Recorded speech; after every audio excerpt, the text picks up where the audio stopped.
Now this is good. If you can keep this distance, he'll win this fight. There you go. Good job. Another thing about this map, Alas is spamming a lot of rockets. He's doing it from lower level to upper level, which is very hard to do. Something I'd want to tell him, you know, when you're in these long corridors shooting into a big room, especially when Quasi's up on the top level, I mean, rockets are good for spam, but when you go and attacking him, you're going to be wanting to spam some LG or Shoddy, probably even some plasma, especially on this map. It's really hard to connect with those rockets, and it kind of just wastes your ammo, and you may need it for later. It's just one of those things where you gotta figure out the weapon choices for each map, and you know when to use them. But it all comes. Yeah. And right now, Alas has managed to put together a 3-frag lead. We have about I would say 3.5 minutes. 3.5 minutes left to go. Yeah. Weird choice of grenade launcher. He eats big rockets to the face. Another one. So even though Quasi died there, he actually, if he can get both armors, he's not gonna get any of them. Yeah, like again, that's rushing in without having any armor. Very costly, because Quasi had a chance had he kind of hung back near that RL and just spammed the armor that Alas picked up just a few seconds ago. That would have been the better choice, and then he could have fallen back to the grenade launcher, picking that up, and then probably gotten in on Mega. Yeah, and he did do a good job though of tearing Alas's armor down. Alas had about 130 armor there, and he took all of it away. Even though he died, he did tear off all that armor. So it was, you know, something that was good to get set up for on the next spawn. Quasi trying to run away here. I don't think he's gonna get away. Oh, Shoddy. There it is. So 9-3, Alas has shut down Quasi. And this actually, if the LG was on, it could have been pretty close, but Alas was able to pop Quasi around a little bit. That is one of those fights that, you know, if you have really, really good LG, you can do.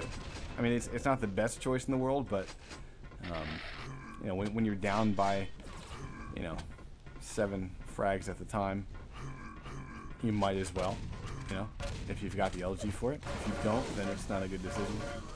Nice tracking from Alas. That's going to be a nice, sizable 9-frag lead. And now it's 10. Yeah, so Alas just kind of running away with it right now. Yeah. And that's because Quasi is no longer making any choices. He's just, he's got one switch right now, and it is run at my opponent, guns blazing. It was the first time in about 3 minutes we've seen him actually turn around. So. And with a minute 20 seconds left, there's really not much else he could really do. Well, but see, I always disagree with that. I always think that even though you're losing, play it as if it's a tie game. You know what I mean? Like never for a second throw away. You know, like never treat garbage time as garbage time, because you can always learn something. You know, you could practice. Okay, my opponent's kicking my butt. How do I evade him? You know, you could practice. My opponent is kind of running the map. How do I deny him an armor? Like, just, you know, pick something and practice it, and that's how you become better.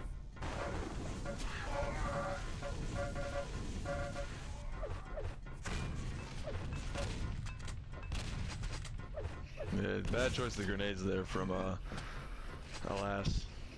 Could have ended that fight a lot earlier, but I guess now it doesn't matter with only 30 seconds left. We are going to see Alas take this match from Quasimodo. So I think next we have Muhu and Purple. Yeah. I think Muhu is from Neeb, which, bringing things full circle, is one of the very first clans we ever featured on Quake Live TV in a capture the flag game, and I think it was for the GGL way back in the day. So GG's Alas and Quasimodo.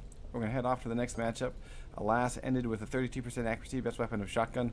Quasi with a 19, and best weapon of rocket launcher. So we head off. So Neeb Muhu says, yeah, I'm top seed. So he gets the first map choice. So we head over to ZTN.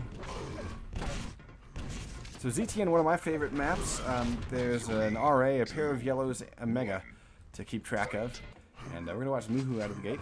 He is the top seed. He's going to pick up Mega and an LG. He can go strong in for this frag since his opponent doesn't have a rail. Now, he does eat a nade, so he backs off. Smartly so. So he should know that all the armors are up because that first battle took a lot of time, and he should be going to try to steal and make sure that his opponent doesn't get an RL, but he's late to it as he doubles back to try to totally stack up. So yeah, it's an okay choice. He had an opportunity, I think, to cut off Purple from even getting an RL, though. So let's go take a look at Purple. And he's trying to do damage on RA. Muhu smartly jumps, instead of at RA, just jumps straight down and does not eat that predicted shot. Purple does pick up Mega, though, and has an opportunity to pick up now a full 100 armor. So I like the style of both these guys so far, Fear. What are your thoughts? They're doing good, playing pretty smart. Finally see, you know, a good fight here. Good rails traded from both players, and they're probably sitting about even. I mean, it's reciprocal in armor to health, respectively. Purple is able to grab that red armor. So Purple up to 100, and Muhu up to 61, 150. That's a big Mega steal. Boost Purple right into that Mega. Yeah. Now, the fact that Muhu got out of there alive, though, for me, the fact that Muhu got out alive means that Purple kind of, he's sized up his opponent, and yeah, look at that. We got a kill and a crater, so we're back to 0. But I think that that's part of Purple realizes that he really needs to be careful around Muhu because they're really doing an even amount of damage. Now, Muhu is a little bit late to get these weapons, so he's actually out for this Mega. Had he not hesitated a little bit in the rail room, he probably would have been the one to win there, and he probably could have picked up a frag. Go over and take a look at Purple. Yeah, I mean, Purple really needed that Mega. He's at 96 and 15. So back over to Muhu, who I think, once he gets this red armor, oh, he won't get it. Yeah, he's a little bit late to these items. Just a little bit. But he did hit a rail there, so he won the fight. Oh, this should be a frag. He's caught Purple off with very little resources. And he lets him go. And now he's got Mega. So I just agree with that decision by Muhu. I think he had a chance to really trap his opponent. And he had enough armor where, you know, if need be, he could have hopped down, rocket jump back up. Basically, whenever you get an opponent trapped in there, just keep him there until the items you want are spawned and you're ready to go get them. Nice rail from Purple. Muhu, if he eats one more, he's in big trouble. Yeah, he's done. He's out. He's cooked. Let's go take a look at Purple, who's now sitting at 125 and 143, and that's a really, really nice place to be.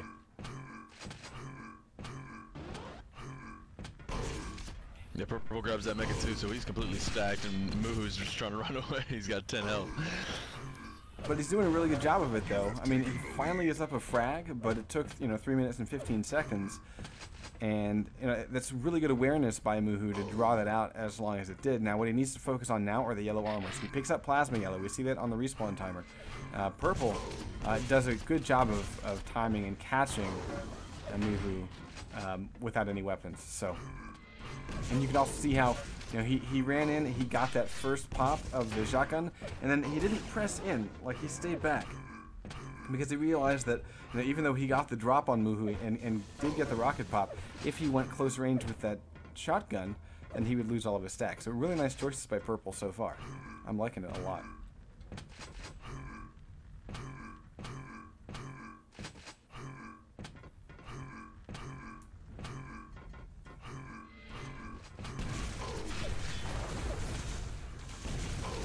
Yeah, he was just so stacked he could go in for a kill if he wanted to. He's looking for the rail. That's a nice move because Mega's coming up now. Pretty much 1 second. And weird positioning by Purple. He basically gave that away. He had enough stack that he could have been predictable without it being too costly. He could have taken a nice grunt of a shot, still gotten the Mega, and he would have essentially, even if it was like a close range shotgun or something, it might have negated the shot. Oh wow, nades. Almost kill Purple. He might have negated the shot, but he would have denied that resource to Muhu, which is keeping Muhu in the game right now. Purple now is a bit out of it. Only 50 health and no armor. Muhu giving up red. He should go through right now.